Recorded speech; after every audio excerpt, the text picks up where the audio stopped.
Bienvenidos a esta imaginaria reunión de culposos anónimos. Si están acá, probablemente es porque habitualmente se sienten culpables en situaciones en las que se dan cuenta de que no están haciendo nada malo. También es posible que les suceda que a veces sientan una excesiva pena por los demás o que les preocupe demasiado que los otros se enojen con ustedes, y eso lleva a que les cueste decir que no o poner algún límite.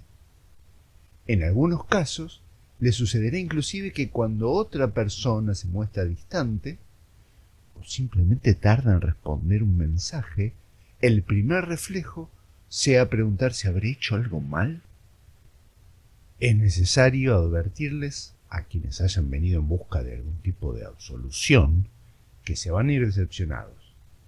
No solamente porque yo no tengo ninguna autoridad para emitir ese certificado de inocencia, tampoco se me ocurre quién sí lo podría tener, sino porque todos ya saben, en el fondo, cuando lo piensan objetivamente, que en realidad no son culpables. Pero por más que lo vean muy claro, si hacen, por ejemplo, el ejercicio de trasladar imaginariamente la misma situación a una tercera persona, ahí se ve claro, pero la culpa igual está ahí. Insiste, la culpa está ahí aun cuando otras personas ya puedan haber confirmado desde afuera que ustedes tienen razón y que no deberían sentirse culpables, pero a pesar de eso, la culpa no se inmuta. En este episodio vamos a dar vuelta al asunto. Vamos a ir en busca de la culpa, porque esa culpa que sentimos está ahí por algo. Está ahí porque sabe algo. Esa culpa contiene una verdad. Si bien no podemos decir que somos culpables, porque entendemos racionalmente que tenemos razón o que el otro nos hace o nos hizo lo mismo que hacemos nosotros, si bien entendemos eso, tampoco podemos decir que somos realmente inocentes. Mi nombre es Gustavo y soy culposo. Laberintos humanos. Episodio 13. Culpa. Podemos comenzar imaginando a un participante que se presenta siguiendo el protocolo de: hola, mi nombre es Pedro y soy culposo, y todos saludamos: hola Pedro. Y Pedro nos da su testimonio. Nos habla de su padecimiento, que lo define como un constante estado de alerta, como si sobre su cabeza pendiera una culpa de Damocles como la espada, en la que la amenaza es de repente tomar conciencia y encontrarse con que, sin darse cuenta, actuó mal, ya sea lastimando o ofendiendo a otros, o saboteándose, o cometiendo algún error perjudicial para su vida. Y nos comparte su profundo anhelo de poder erradicar de su vida la culpa y tener la conciencia tranquila. Y dice inclusive una frase que escucho mucho en el consultorio, una y otra vez, el famoso: quiero que todo me chupe un huevo. Después del gracias Pedro de rigor, y aprovechando que este no es un grupo real, sino una excusa para darle formato a este podcast, me voy a tomar la licencia de compartir unas reflexiones a partir de este testimonio. Al igual que el bueno de Pedro, muchos tienen el deseo de no sentir nada negativo.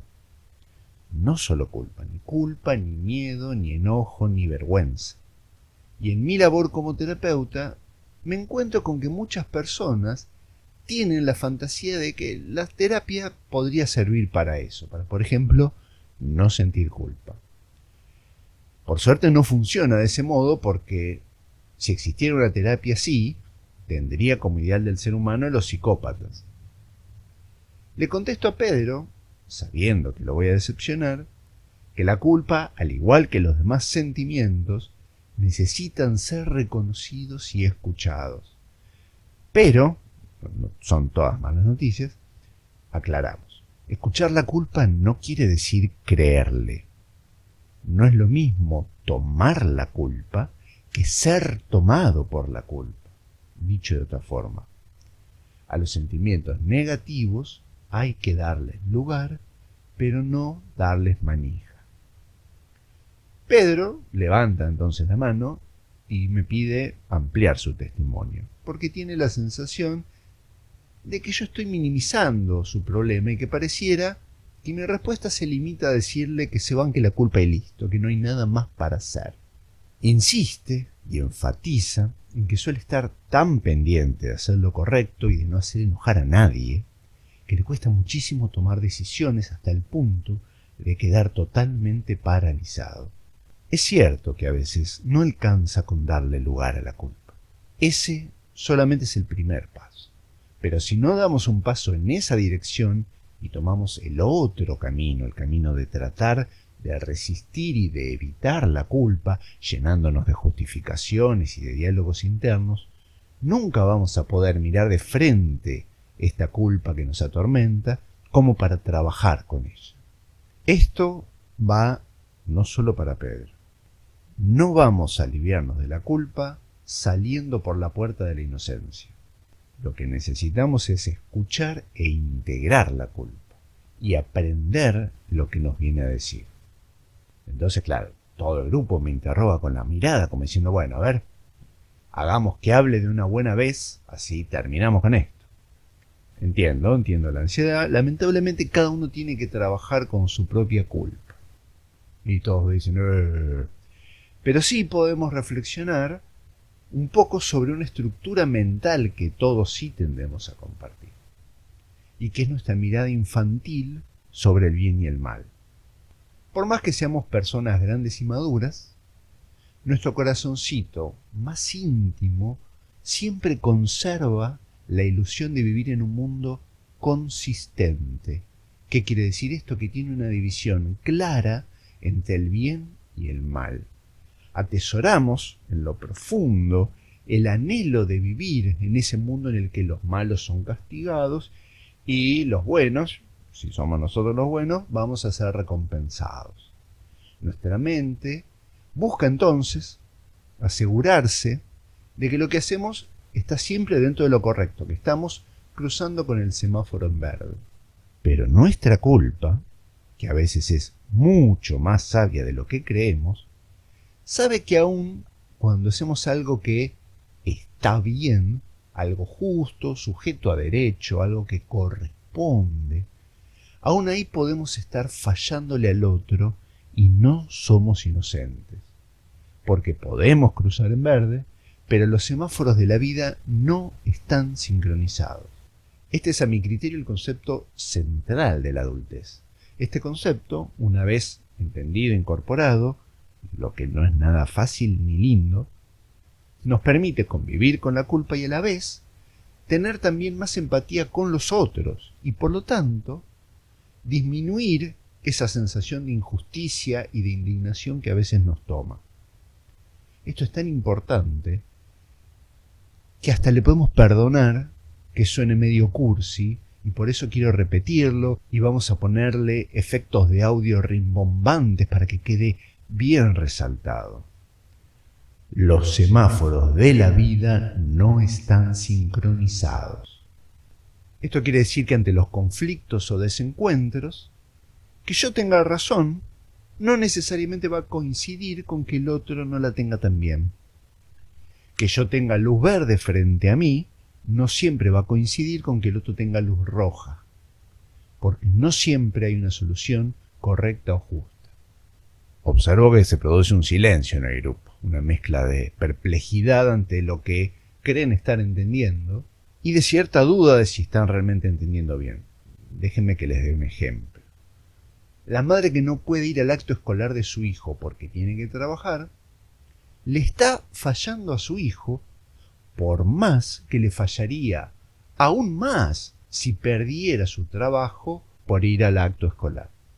Fallarle al otro y no ser inocente de eso no significa, en este caso, que ella tendría que hacer otra cosa, o que por hacer eso sea malvada o irresponsable, sino significa que Muchas veces no podemos evitar fallarle al otro, aunque no sea nuestra culpa, aunque tengamos justificación.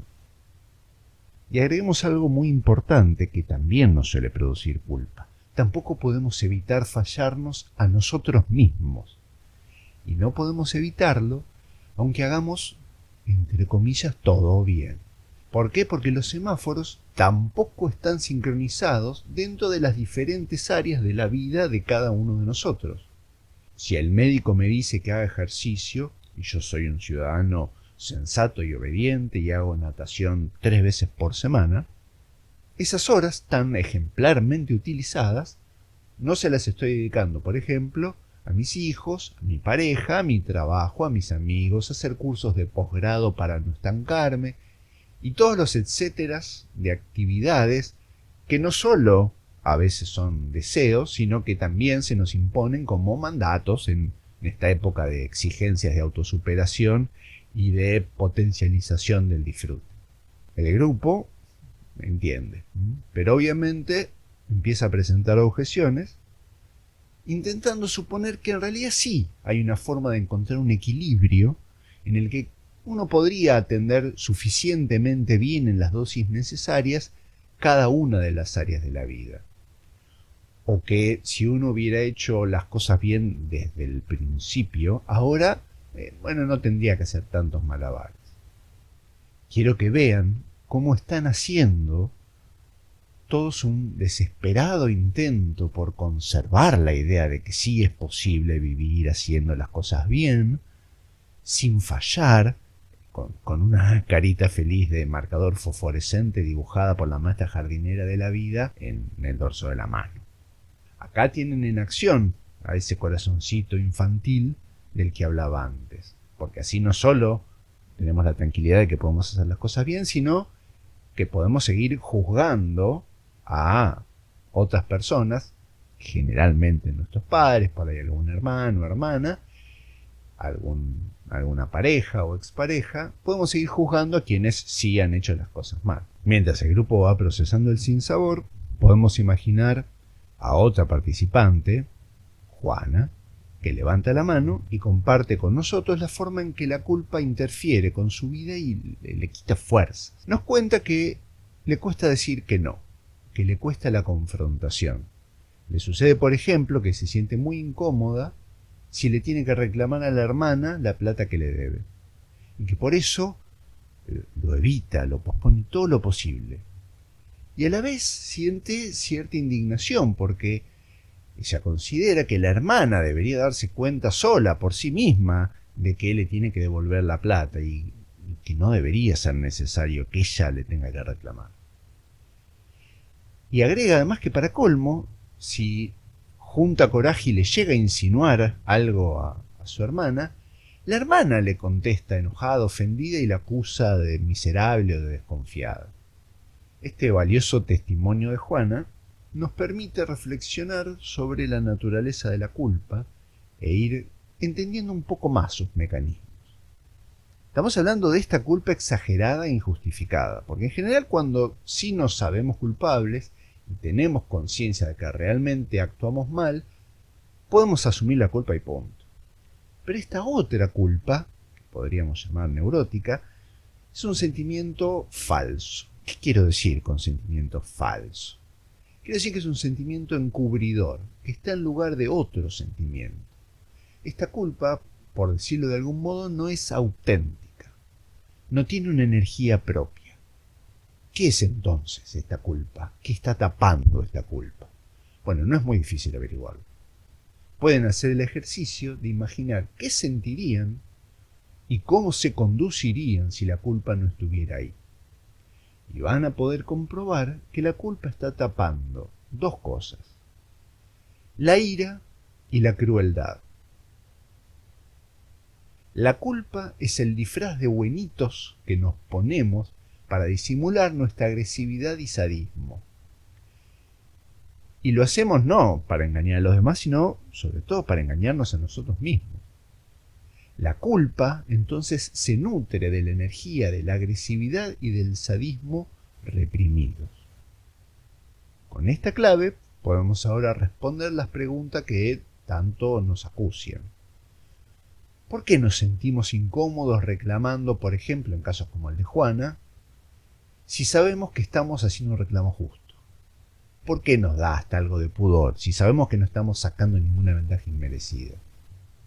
La respuesta es, el precio que debería pagar es asumir y soportar la incomodidad y la vergüenza de la hermana.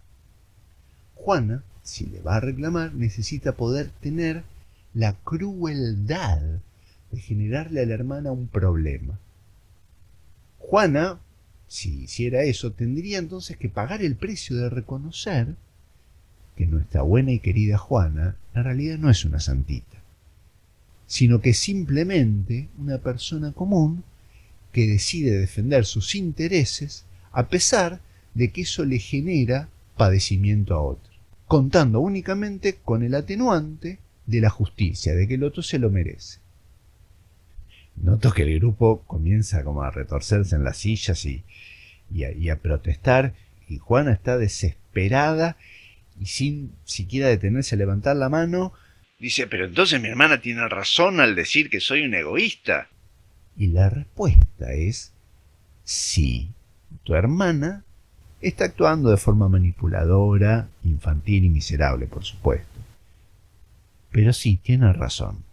Y lo digo así provocativo a propósito, para que dejemos de esa intención de que nuestra imagen no se manche. Porque acá podemos ver claramente cómo el mapa infantil del bien y el mal se desdibuja.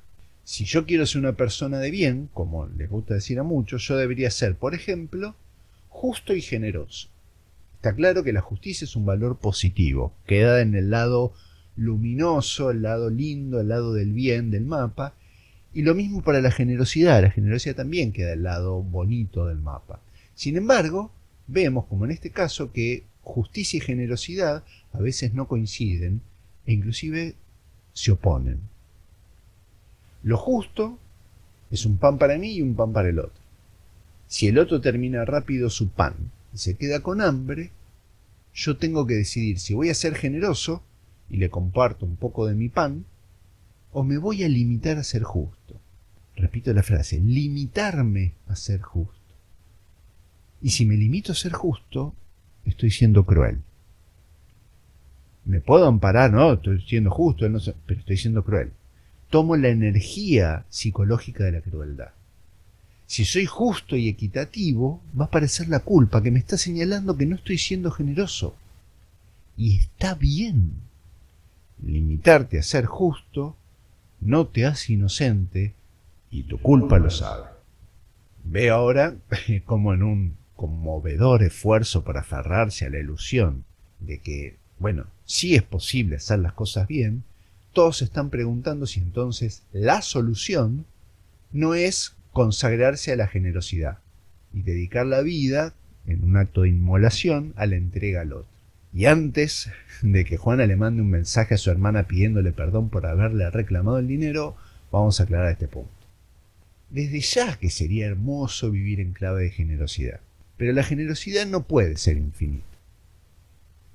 Puedo al menos pensar 3 límites para la generosidad. Uno es que no puedo dar todo. En algún momento tengo que guardarme algo para mí. No puedo donar toda mi sangre. Otro límite es que si me excedo en la generosidad, desequilibro las relaciones. Que esto es lo que le sucede a Juana con la hermana.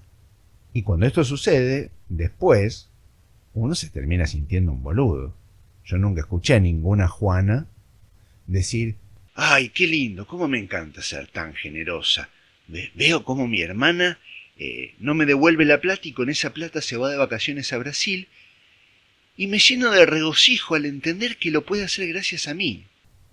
Y el tercer límite es que también, en algunos casos, con la generosidad debilito al otro y lo vuelvo dependiente de mí. A mí con la culpa me pasa algo muy raro que no entiendo, nos plantea Mario, después de levantar la mano y ser invitado a compartir su testimonio. Y Mario nos cuenta que, para su sorpresa, le suele pasar que sus conocidos lo suelen acusar de no pensar en ellos, de manejarse precisamente como decíamos antes, como si nada le importara. Justo a él que vive lleno de culpa.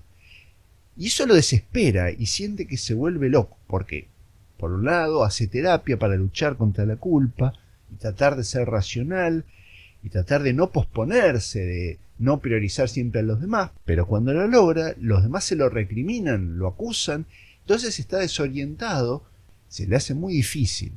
Bueno, noto que muchos están gesticulando como identificados con el testimonio de Mario. Me parece entonces un punto muy valioso para conversar y aclarar. Dijimos que no es posible no fallar, que incluso cuando cumplimos con todas las reglas, no somos inocentes. Por lo tanto, aunque hagamos lo que tenemos que hacer, voy a decir algo raro, no estaría de más disculparnos. Aun cuando tengamos razón, no está de más disculparse. Porque cuando no soportamos fallar, cuando no toleramos que nuestra imagen tenga alguna mancha, podemos cometer una segunda falta, y de esta sí somos claramente culpables. Al querer justificarnos y explicar por qué no pudimos cumplir con lo que se esperaba de nosotros, en vez de pedir perdón hacemos hincapié en disminuir nuestra falta. Y eso suele generar que la otra persona lo perciba como un gesto de desconsideración, porque no estamos siendo considerados con lo que nuestra falta genera en el otro. Si no puedo ir al acto escolar de mi hijo, porque sí o sí tengo que trabajar, bueno, es mejor si le pido disculpas y puedo reconocerle que a pesar de que estoy siendo un trabajador responsable y que lo hago para pagar la luz y la comida y todo eso, igual le estoy fallando.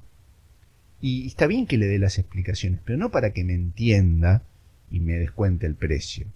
No para que decirle, che, no se te ocurra pensar que soy mal padre, sino para que no se lo tome personal, para que no sienta que es él el que está fallando como hijo y que por eso yo no lo voy a ver. También puedo, en un intento de lavar mi imagen, puedo citar precedentes en los que no fallé, al estilo de, bueno, pero ya fui para el Día de la Bandera, con lo cual empeoro la situación. También puedo ofrecer compensaciones, pero nuevamente es importante que no estén en la línea de, bueno, como después te voy a llevar a la heladería, quedo en limpio, no te debo nada, estoy libre de manchas, no tenés nada que reprocharme. Y si me aferro al no es mi culpa, a veces el otro lo toma como si le dijera, jodete, no es mi problema, tu malestar no me importa. Aferrarse al no es mi culpa es un gesto de soberbia. Poder ser culpable, aunque parezca lo contrario, es una posición mucho más humilde, que nos permite ser considerados con los costos que nuestras elecciones tienen en los demás. Y ahora, como hacemos siempre, vamos a despedirnos haciendo nuestro el lema del grupo de malvados anónimos de la película Ralph el Demoledor. En esta película se reúnen los villanos de los videojuegos para consolarse por la exclusión y por el maltrato que reciben por ser los malos. Pero todos tienen claro que es la propia estructura del juego la que exige que haya un villano. Las reglas nos obligan a no ser inocentes, aunque eso nos deje en la hermosa paradoja de que entonces, si fuera así, no ser inocentes dejaría de ser nuestra culpa. Así que ahora nos tomamos de las manos y repetimos todos. Terminemos con el manifiesto del malvado. ¿Qué quieren? Soy malo, y eso es bueno. Yo jamás seré bueno, y eso no es malo. No hay nadie quien quiera ser además de mí. Bien, los veo la próxima semana. Hasta voy a poder tocar los bocadillos. Sigue luchando.